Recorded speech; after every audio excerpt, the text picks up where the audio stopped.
So that's all cleaned, lubricated and ready to go. I've got to clean my shutter blades next and get ready to put them back into that shutter. So I can probably start by removing that nut that I'd put in here, which one? I'm looking for my tick marks and I'm not seeing them. One, there's three, so it must be this one.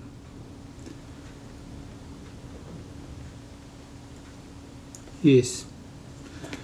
Looking in the wrong place. You never find things if you look in the wrong place. Let's take that off.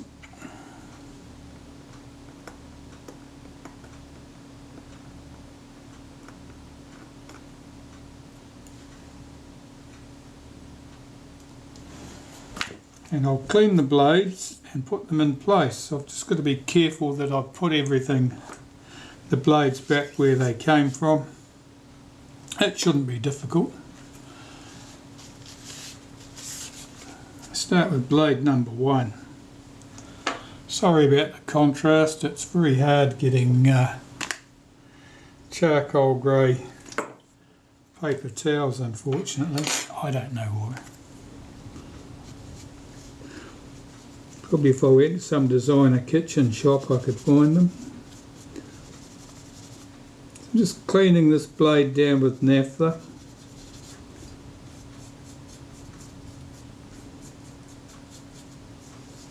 You can see there's a lot of marks on the paper. Well, that's all filth that's come off that blade. Some of that may be oil.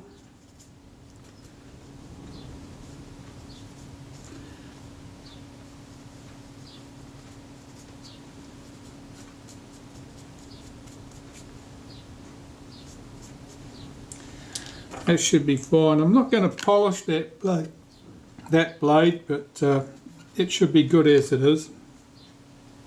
And that's blade number 1. And blade number 1 goes in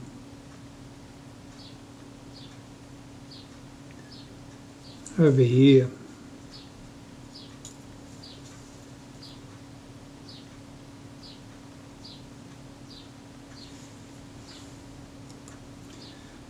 And that screw, I'll just clean that because that's a bit grimy looking too.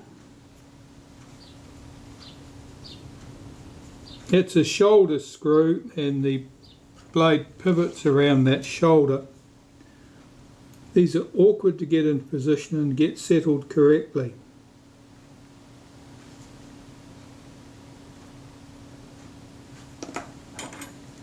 It's easy to trap the blade under the shoulder instead of having the blade running around the shoulder. So be very cautious about putting them back. Don't tighten that screw until you're happy that the blade is seated around the shoulder and it's not trapped underneath it. That's our blade number 1.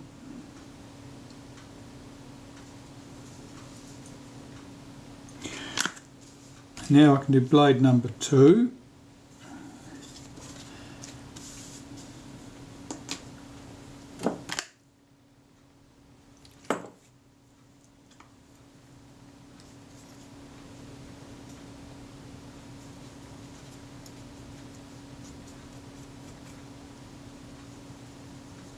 Be very cautious cleaning these. They're easily damaged, particularly that long tail at the end of the blade. It's easily caught on the cotton bud and bent up. And if you get a bit of a bend in the blade, you can never seem to get it pushed back out. You always end up with a kink.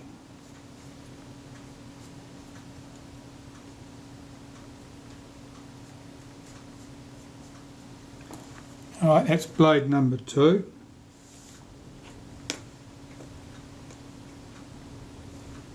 Blade number 2 goes here.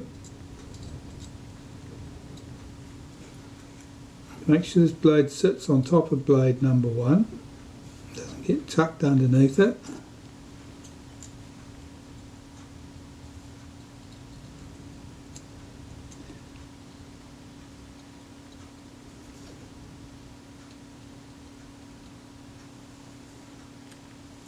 I'll clean that screw. Video camera's telling me the battery's running low, but we'll deal with that when and if I have to.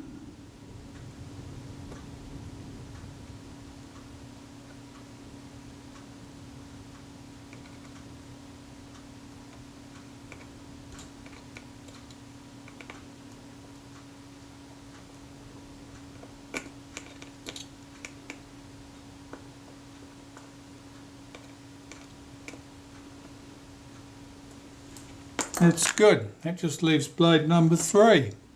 Now I'll change the battery. Right, blade number 3.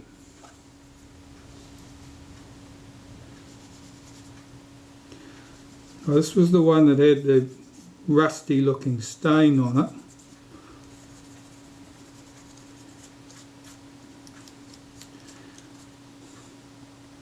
And I think it is rust. I'm going to have to polish this blade.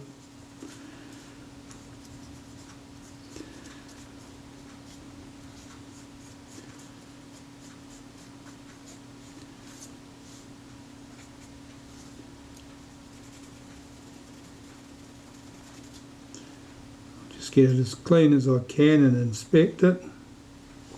Alright.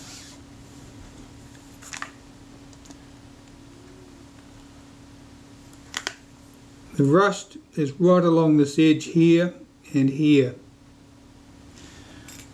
So I'll polish that with some Brasso and then clean it again and put it into the shutter. Alright, well I've got some Brasso metal polish here.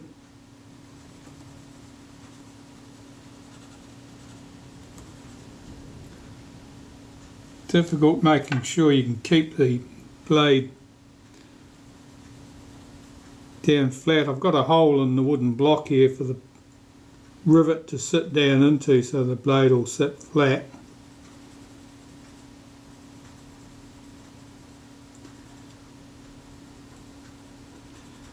I'm just concentrating on that edge where that rust was visible. And mostly I want to make sure that it's smooth, that any roughness from that corrosion is gone.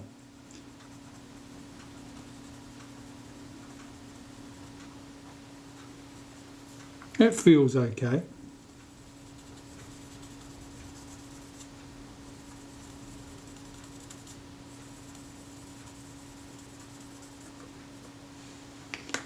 That's good.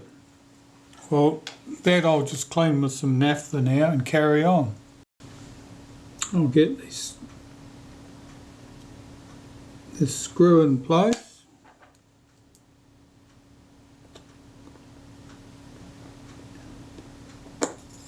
Oops.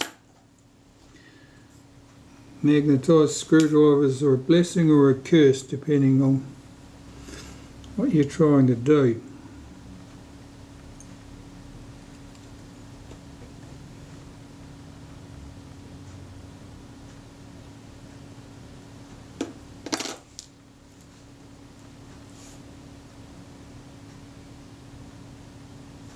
If you want them to hold the screw, they won't.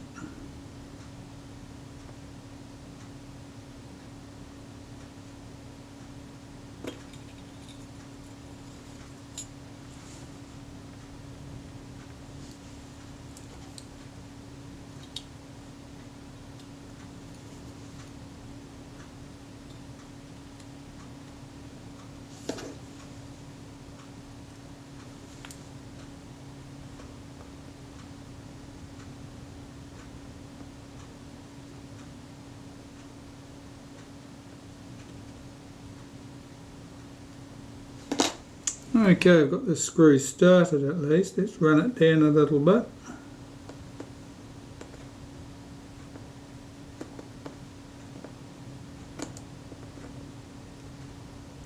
check the blade is running around the shoulder of the screw, it appears to be.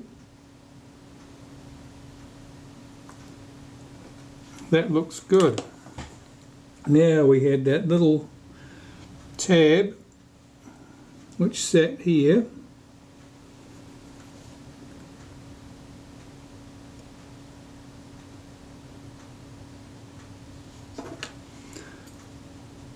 And the hex-headed brass screw.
Might be one of those tasks for which you need 3 hands.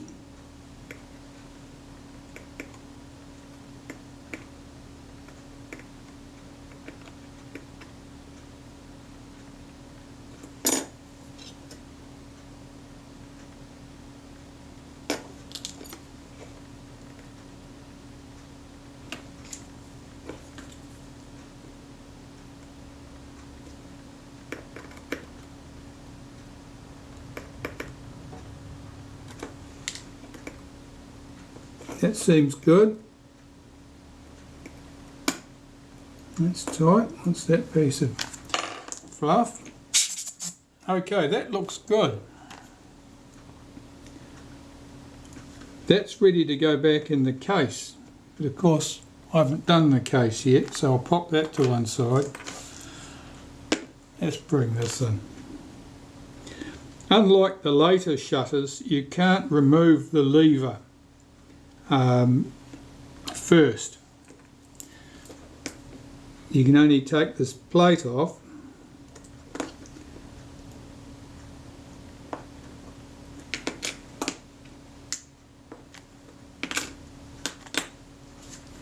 here we go. So the retainer plate, which in this case acts as the active plate. These blades pivot in the recess in the case, and this is all very sticky with filth, old grease and so forth. So I'll put the blades to one side for a second, clean up the case, clean up the other components, and then clean the blades and get them back in position.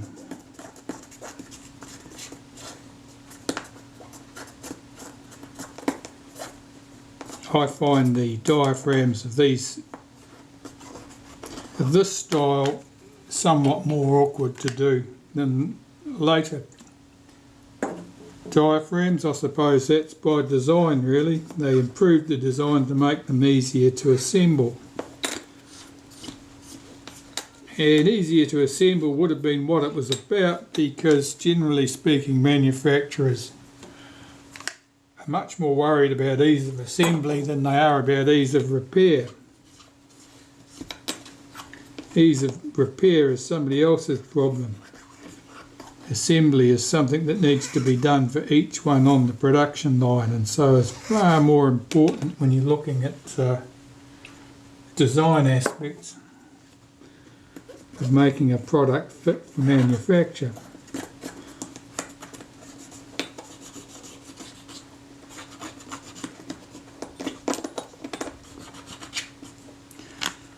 Yeah, the case is quite dirty, by no means ridiculously so. It's quite common for the shutters to be dirty. They're fairly open to the atmosphere where the levers and so forth pass through them.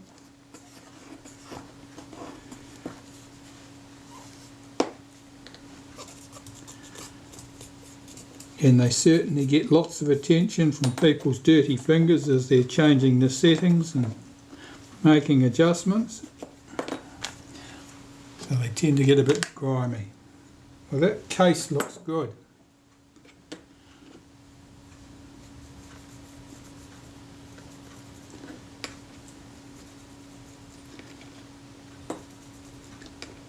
This is the moving plate that swings the blades inwards or outwards.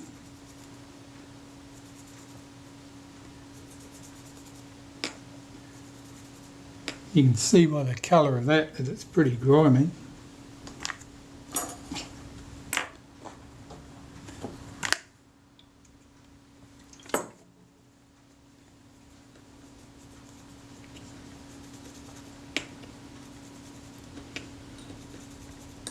This is the side that faces the shutter blades. This is the side that faces the diaphragm blades.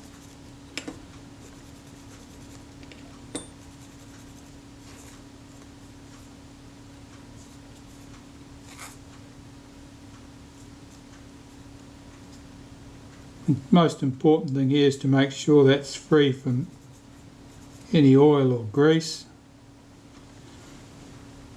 Sometimes the surface is rough. There's a fingerprint here and here, and a lesser one here. Fingerprints tend to etch into the surface of the metal. It'll be from skin oils and so forth, or the salts and the perspiration. It etches into the metal. Sometimes it makes the metal so rough you need to polish it out. That'll be okay. That seems okay. Our settings lever here.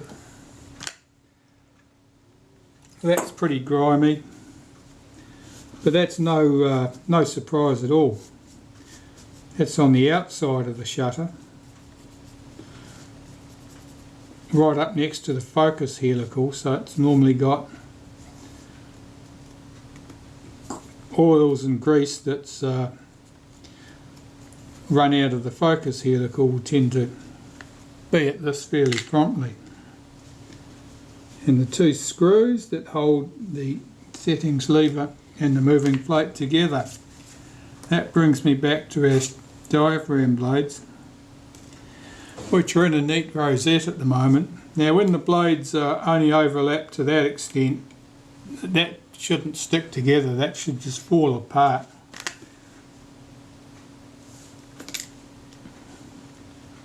But this is well stuck together, and I'm seeing rust on the blades there.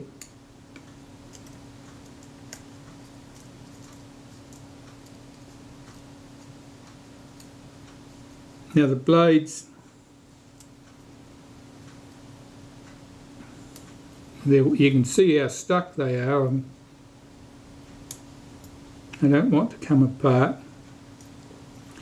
That's just oil that's done that.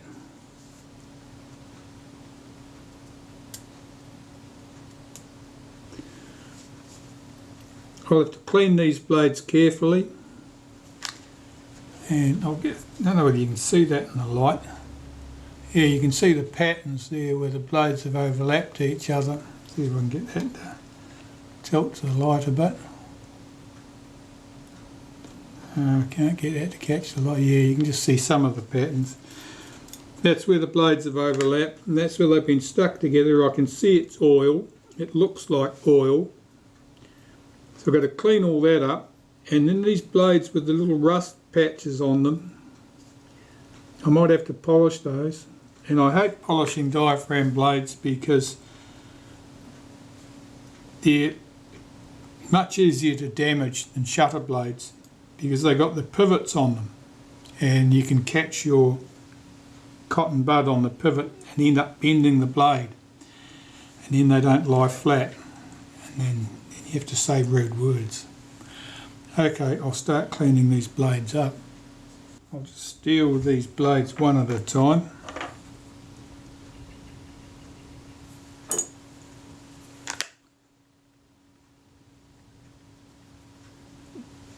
Now I'm just using my tweezers here to stop it running away on the paper. I'm applying no more force than's required to do that.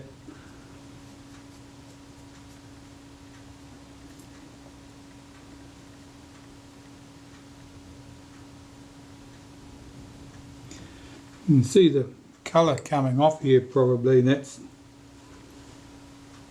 where those blades have been overlapped all that time, because this camera's probably been sitting stationary for the last 3 or 4 decades, possibly longer. And where those blades have been sitting overlapped, there's quite pronounced staining on the blade.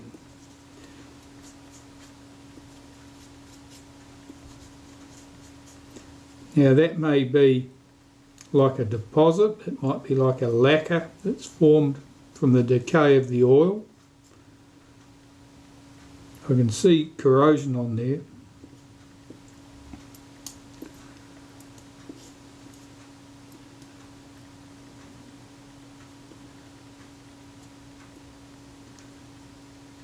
I'm keen to see if those marks will come off with the solvent, because I don't want to be polishing 10 blades both sides with metal polish unless I absolutely have to. There's definitely corrosion on this side.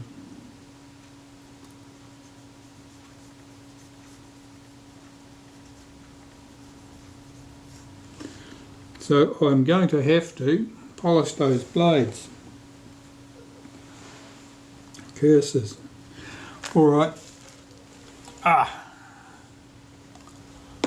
Bring back my block of wood. And I'll start polishing these blades with some Brasso. When I've got them to my satisfaction,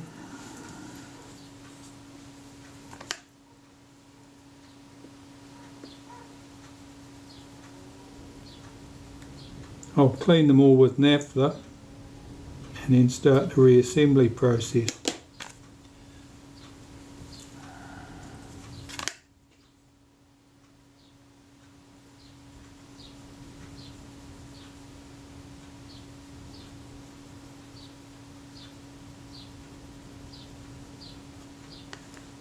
And each of the blades has got to be done like this.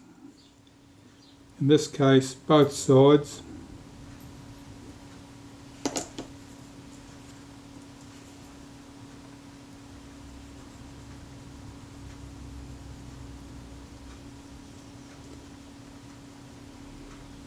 When I worked for Kodak many years ago, it was normal practice to polish the diaphragm blades like this on pretty much every occasion, but the casualty rate was pretty high. So you know, it was a routine thing to go down to the spare parts drawers and get another diaphragm blade after you'd bent one up. Of course, when cameras are 60 something years old, it's not really a goer. And this one's older than that, isn't it? Well, this would have been made prior to 1950. So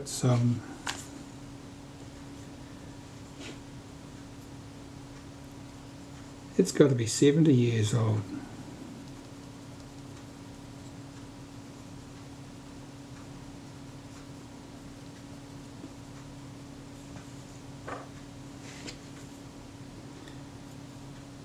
And of course, there haven't been any new parts since, or probably since mid-70s. There may have been some up until that point, which would have been old stock that was lying around. Okay, well, I won't bore you with this. I'm going to work through these 10 blades polishing them, then cleaning them with naphtha, and then you can watch me struggle to put it back together.